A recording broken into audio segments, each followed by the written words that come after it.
بسم اللہ الرحمن الرحیم السلام علیکم ورحمۃ اللہ تعالی وبرکاتہ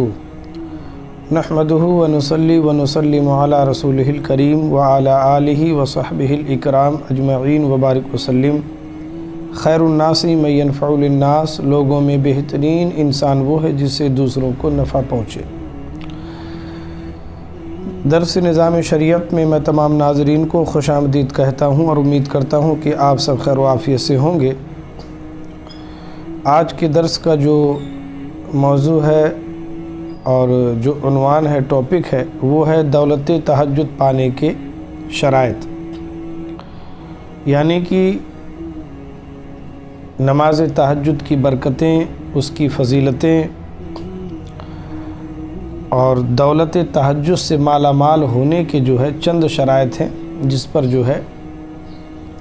نماز تہجد پڑھنے والے کے لیے پابندی ضروری ہے۔ ناظرین محترم، شب میں بیدار ہو کر عبادت میں مشغول ہونا، رات میں اٹھ کر کے اللہ تبارک و تعالیٰ کی عبادت میں جو ہے مشغول ہو جانا، یہ بہت دشوار ہے، مگر جو لوگ ان چند شرائط کے پابند ہوتے ہیں ان کو ہر شب یہ دولت حاصل ہوتی۔ اس کے حصول کے واسطے 4 شرطیں ظاہری ہیں اور 4 باطنی۔ ظاہری شرطیں یہ ہیں کہ سب سے پہلی شرط کم کھانا، کہ زیادہ کھانے سے پانی زیادہ پیا جائے گا جس سے نیند غالب ہوگی، نیند کا غلبہ زیادہ ہوگا اور شب میں اٹھنا دشوار ہو جائے گا۔ دوسری شرط یہ ہے کہ دن میں اس قدر شاق یعنی کہ کٹھن اور بہت مشکل کام نہ کرے جس سے اعضاء میں ماندگی اور اعصاب میں کمزوری پیدا ہو۔ جسم کے اعضاء میں سستی اور اعصاب جو انسان کا ول پاور ہے، جو قوت مدافعت ہے، اس میں جو ہے کمزوری پیدا ہو جائے، اس لیے کہ اس سے بھی نیند کا غلبہ ہوتا ہے۔ تیسری شرط یہ ہے کہ دن میں قیلولہ ترک نہ کرے، یعنی کہ کھانا کھانے کے بعد اور دوپہر میں کچھ دیر آرام کرنا،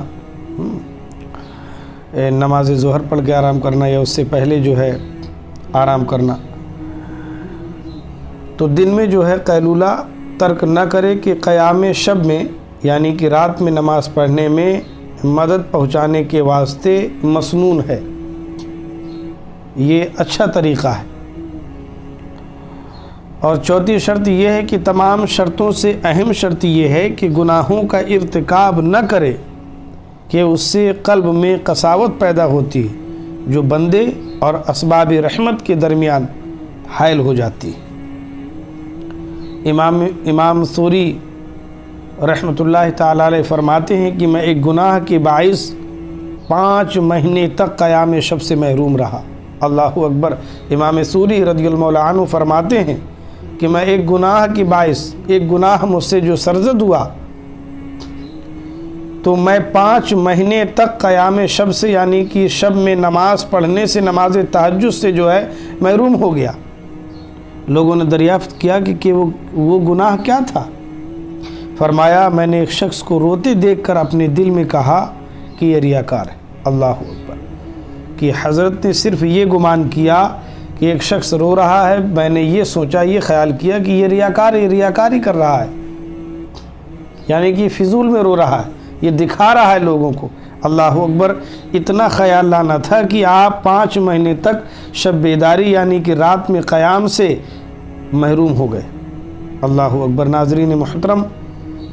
اس بات سے ایک درس یہ بھی ملتا ہے اور ایک بات یہ بھی سمجھ میں آتی ہے، جب کسی کو دیکھا جائے، روتا دیکھا جائے، تو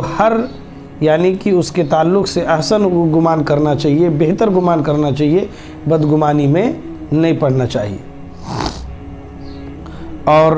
اب اس کی باطنی شرائط کا جو ہے ذکر کر لیتے ہیں کہ باطنی شرائطیں کیا ہیں۔ پہلی شرط یہ ہے کہ قلب کو کینہ مسلم سے پاک اور فضول و افکار دنیاوی سے صاف رکھے، یعنی کہ اپنے دل کو ایک مومن مسلم کے کینہ سے، بغض و حسد سے، اس کی برائی سے بالکل پاک اور صاف رکھے، اور فضول افکار یعنی کہ وہ کام جو فضول ہوں،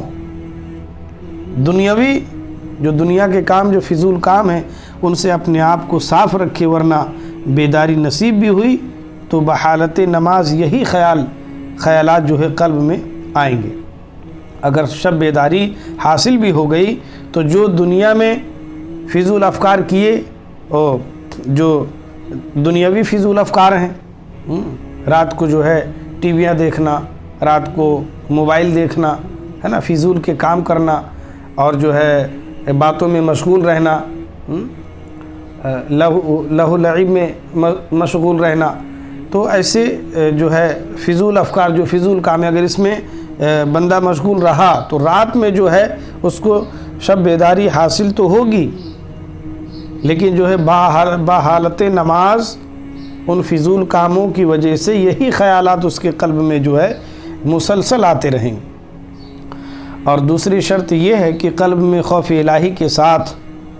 اللہ تبارک و تعالیٰ کے خوف اور ڈر کے ساتھ اپنے دل میں آرزوؤں کی کمی رکھے، یعنی کہ بہت سارے آرزوؤں کا ذخیرہ نہ اکٹھا کرے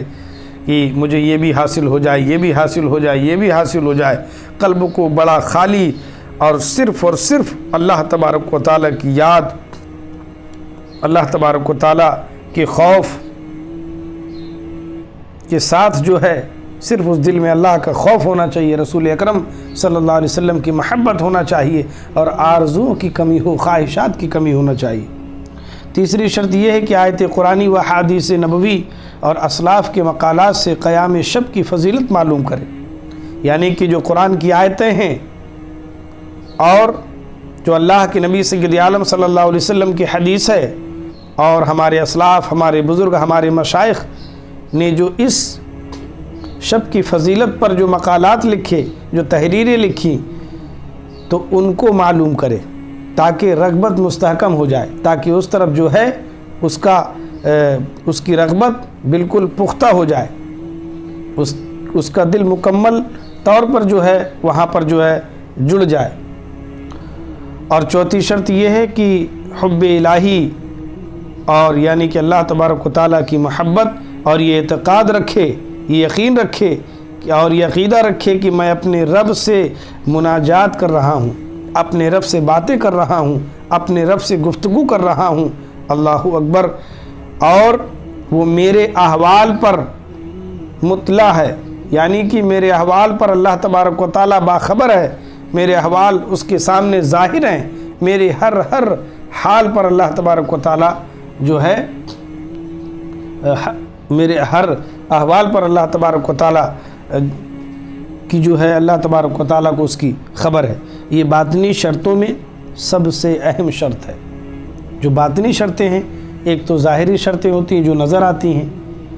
اور ایک ہوتی باطنی شرطیں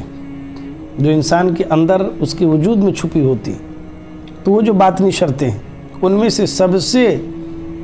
جو ہے اہم شرط یہی ہے کہ جو ہے اللہ تبارک و تعالیٰ یہ اعتقاد رکھے، اللہ کی محبت، اور جو ہے یہ عقیدہ رکھے کہ میں اپنے رب سے مناجات کر رہا ہوں، اللہ تبارک و تعالیٰ کو میرے ہر حال کی خبر ہے۔ اللہ تبارک و تعالیٰ ہم سب کو علم نافع، خیر کثیر عطا فرمائے، اور نماز پنجگانہ کے علاوہ شب بیداری، نوافل کی جو ہے پابندی کی توفیق عطا فرمائے۔ ہم سب کو اللہ تبارک و تعالیٰ علم نافع، خیر کثیر عطا فرمائے۔ السلام علیکم ورحمۃ اللہ تعالیٰ وبرکاتہ۔